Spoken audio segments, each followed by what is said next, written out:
Hi guys. Okay, I'm back. Hopefully this will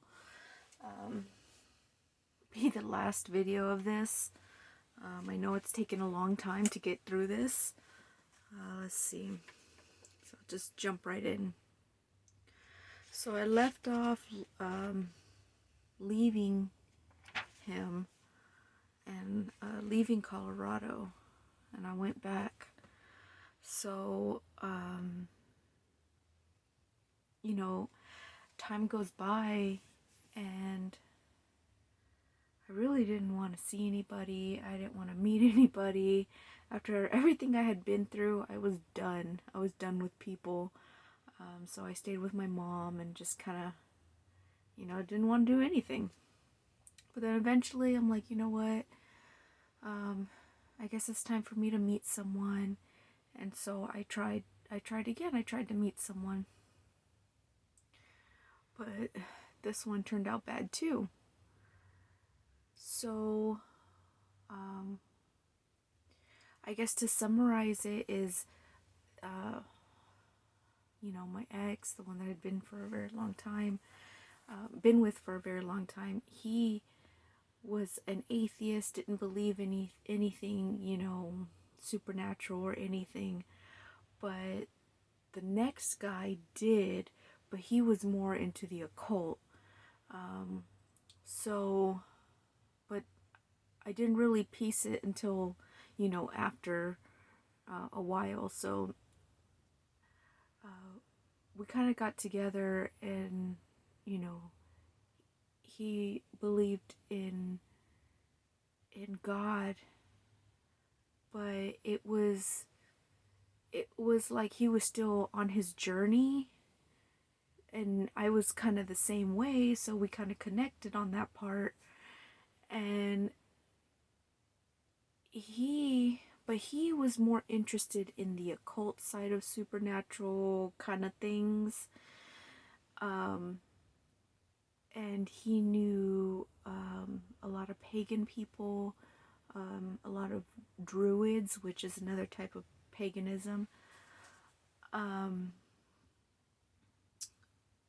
And he knew people like that did like tarot and did witchcraft and different things. He had connections like that because every time I would mention a dream or something like that, he said that he would consult someone, and it ended up being a person, like a medium, I guess you could say. So, anyways, I met him online again, and he seemed like a really nice guy. I gave him a chance, and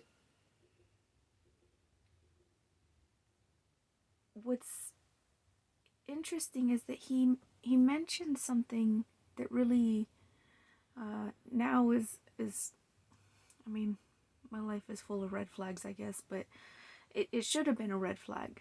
And but he said that he made a deal with a demon. It was a woman, and I don't know what it was for exactly, but he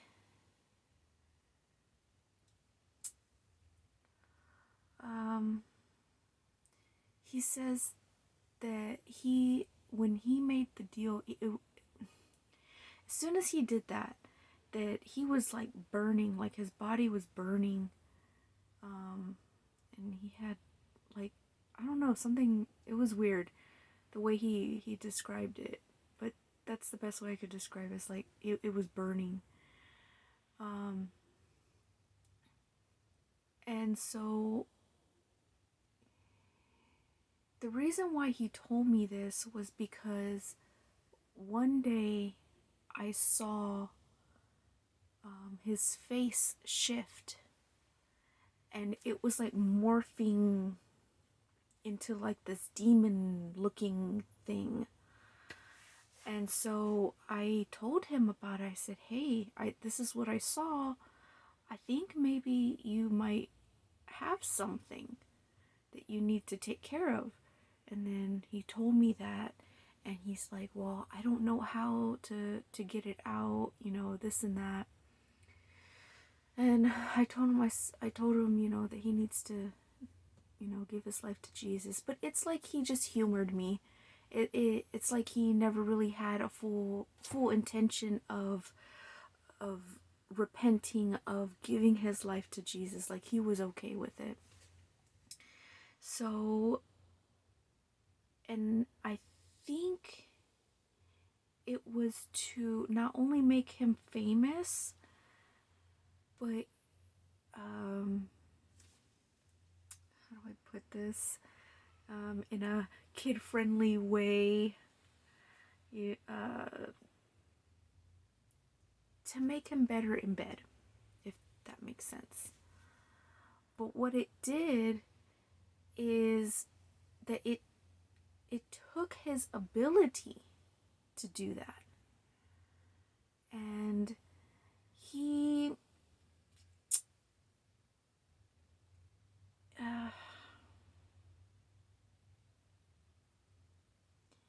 he could only, do something like that if they were passed out, and that part I don't know, but I'm assuming, because it was only when people would pass out that I noticed, because the stories he would tell me of like a girl passing out and then they were, whatever, so I think it was like very perverted sense of things like that. So anyways, and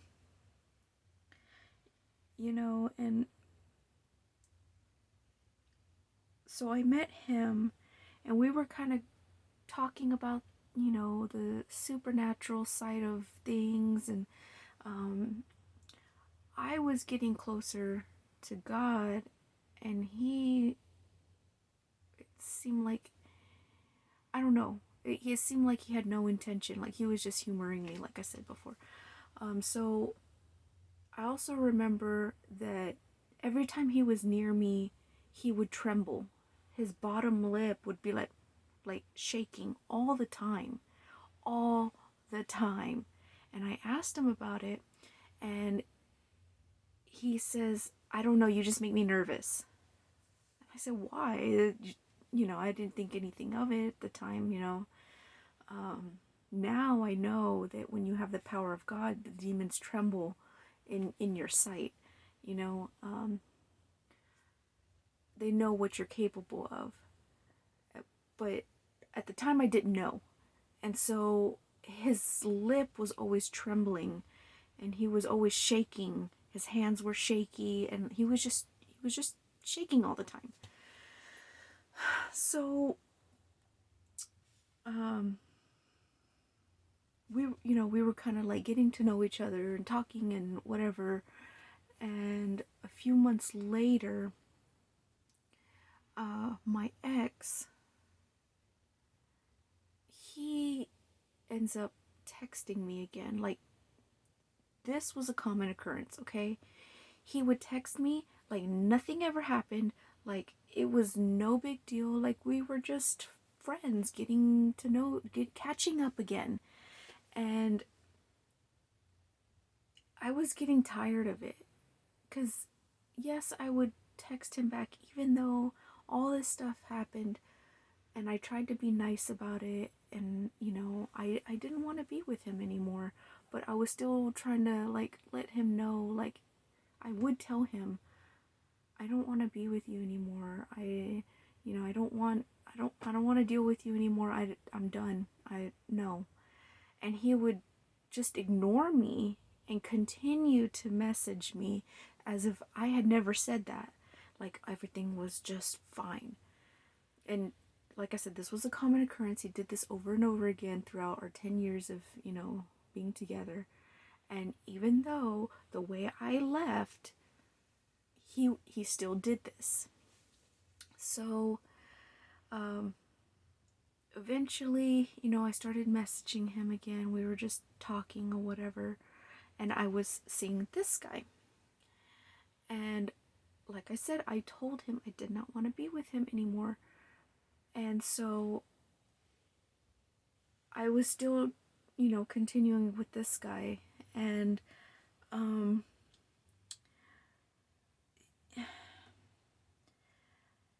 okay, so that's it, it's kind of like, and I remember one time, well, not one time, okay, I should say, we would go to the park a lot and just kind of walk around and whatever and just, do stuff. And this park had like a pond for like ducks, and you can walk around the pond. It was like a paved walkway. And then there's another one that kind of goes off to the side, and there was a neighborhood next to the park, and there was like fences, you could see the houses. And the walkway went in like this alleyway, kind of like there was like fences and houses, and then in the middle there was like this paved walkway all the way down to like a main street. But it went from the park all the way that way. So people who lived along this walkway, they had gates. So they would open their gate and, walk to the park or whatever. And so, so you go down from the park, you walk down, and then you kind of curve this way. And if you went off the path the other way, there was like woods. There was like a little forest area. Well, if you go down into the woods, there's actually a hidden lake that was there. And people would fish there, and, there was, teenagers would go there and stuff like that. So we would go in there and just hang out.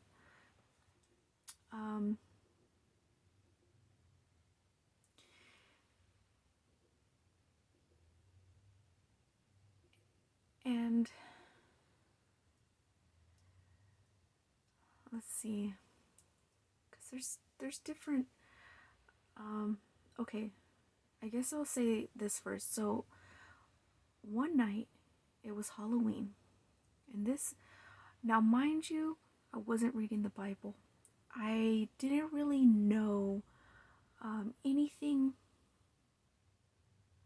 like too much about the Bible. I didn't really know biblical things, but a lot of the times it's like God knew, like he just like downloaded information, if that makes sense. That I knew things without knowing, if that makes sense. So this is why we should not be celebrating Halloween, because I learned firsthand on what happens on Halloween. And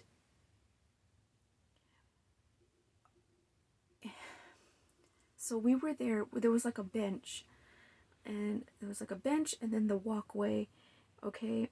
And so we were sitting on the bench, and we're facing the park, and the lake is over here, and then there's like a little field on the other side that kind of dips down a little bit. And so like I said, it was Halloween night. We had gone there, we had nothing else to do, so I was like, you know what, let's go to the park. So we went to the park, and we stayed there late at night. There was nobody there. I mean, everybody's out doing trick-or-treating and whatever. So we're sitting on the bench,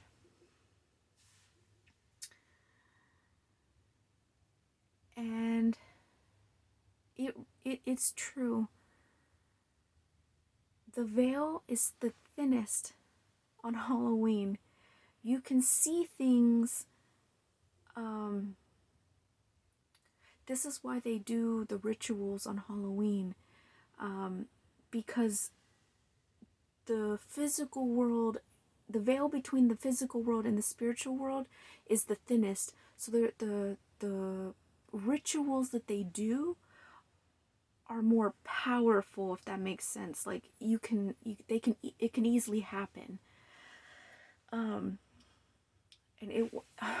I'm pretty sure it was a full moon. I remember like it being so bright, like a full moon, and all of a sudden it was midnight. Okay, it was midnight, and all of a sudden a thick fog came over the whole park, and it got so cold.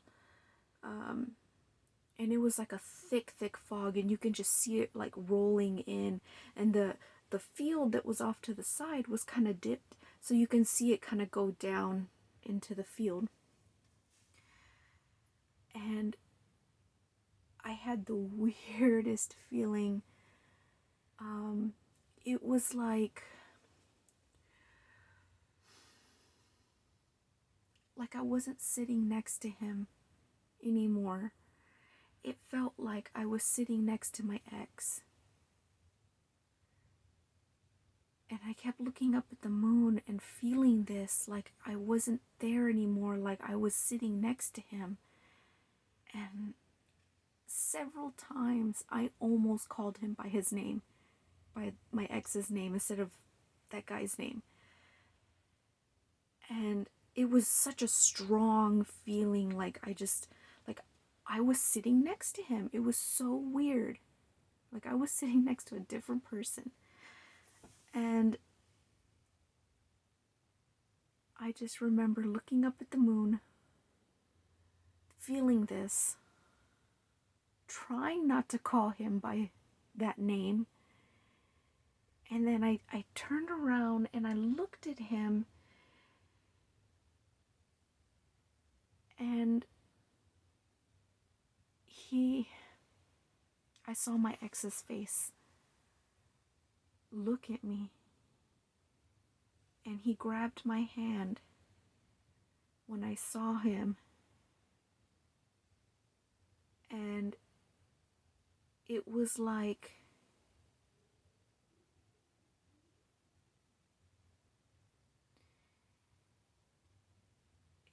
when we first fell in love.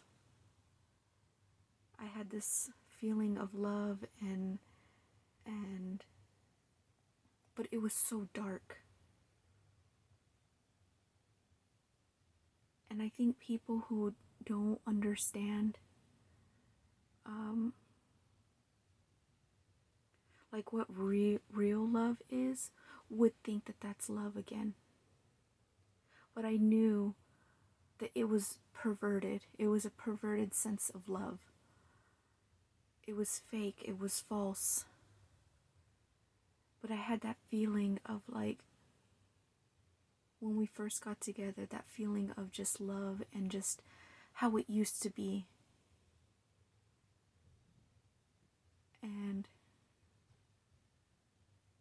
he smiled at me, and then he gets up, and he says,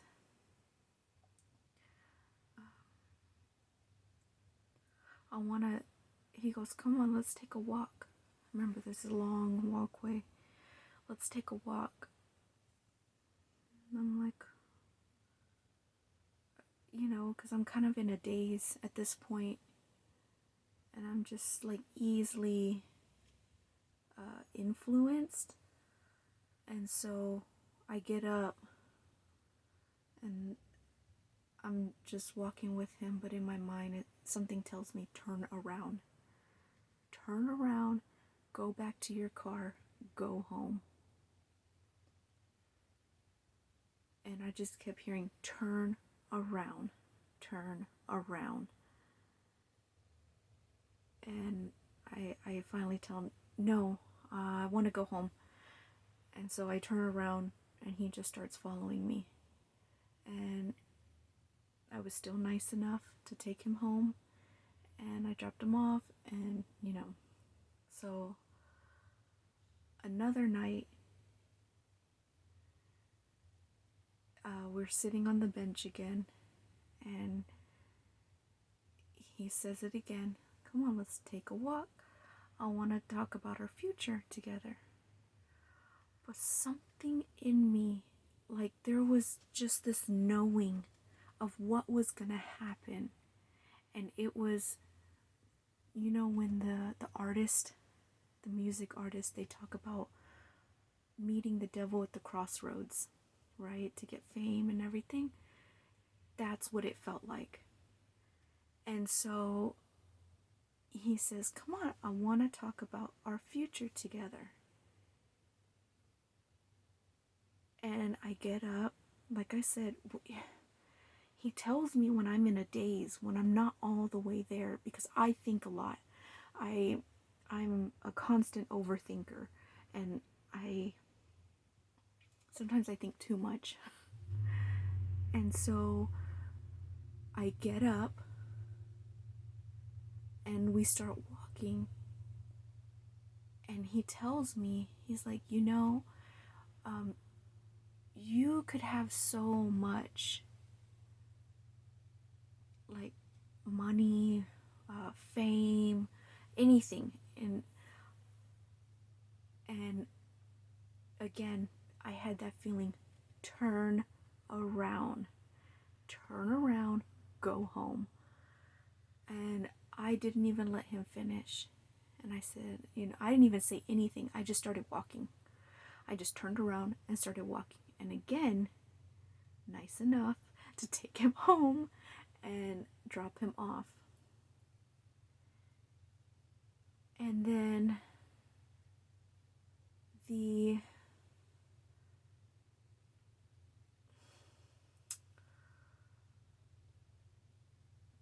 third time something like major happened was we were walking to the forest, and he was like trying to like psych me out, I guess. And he goes, there's people in the, how do you say it, like there's forest people that live in the trees. And I was like, what? Like, that's weird. Who says something like that? And he goes, no, it's true. People, and I really convinced myself not to believe it. It almost felt, I think if people really did believe it, they would start seeing everything in the trees or something. I don't know, but I was like, no, that's not true. That's not true. That's not true. And I kept trying to convince myself that's not true. He's just saying that. He's just trying to scare me. And so we sit